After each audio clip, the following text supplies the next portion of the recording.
प्रणाम करै छी सब गोटे के। अर्चना मिश्रा गीत नाद में सब गोटे के हार्दिक स्वागत अछि। पुनः एकटा भगवती के गीत लऽ कऽ उपस्थित भेलहुँ हँ, तऽ आओ सुनू। जग जननी जगदम्बा माँ के, जग जननी जगदम्बा माँ के, नाम जाने संसार। जग जननी जगदम्बा माँ के, नाम जाने संसार। जे क्यों अहाँ के शरण में आयल, जे क्यों अहाँ के शरण में आयल, भेल बेड़ा पार। सुन मैया जी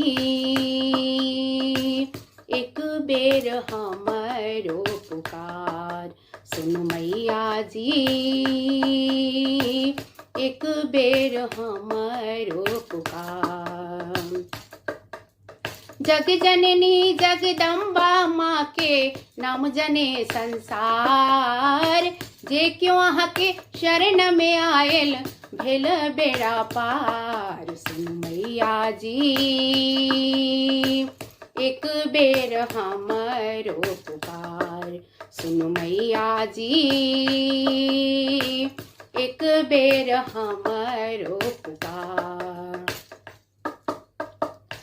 गाय के गोबर अंगना निपाओल, गाय के गोबर अंगना निपाओल।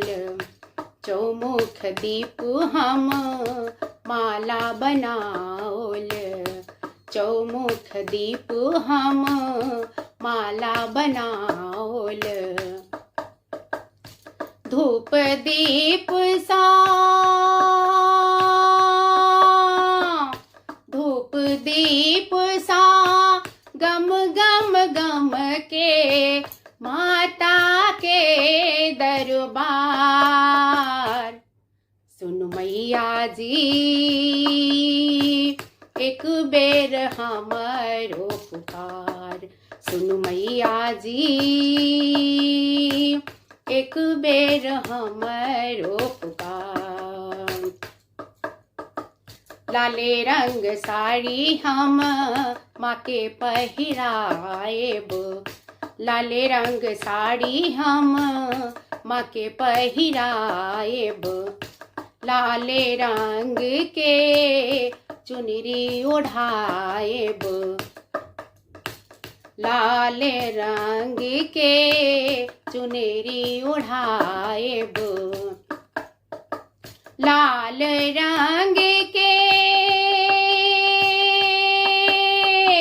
लाल रंग के सिंदूर बिंदी, करब में माँ के श्रृंगार। सुन मैया जी एक बेर हमरो पुकार, सुन मैया जी एक बेर हमरो पुकार। पहिल मांगब हम भाई भतीजा, पहिल मांगब माँ से भाई भतीजा। दोसर मांगब हम सिर के सिंदूरबा, दोसर मांगब माँ से सिर के सिंदूरबा। तेसर बेर में, तेसर बेर में मांगी लेब हम अपन गोदी के लाल। सुन मैया जी एक बेर हमरो पुकार, सुन मैया जी एक बेर हमरो पुकार।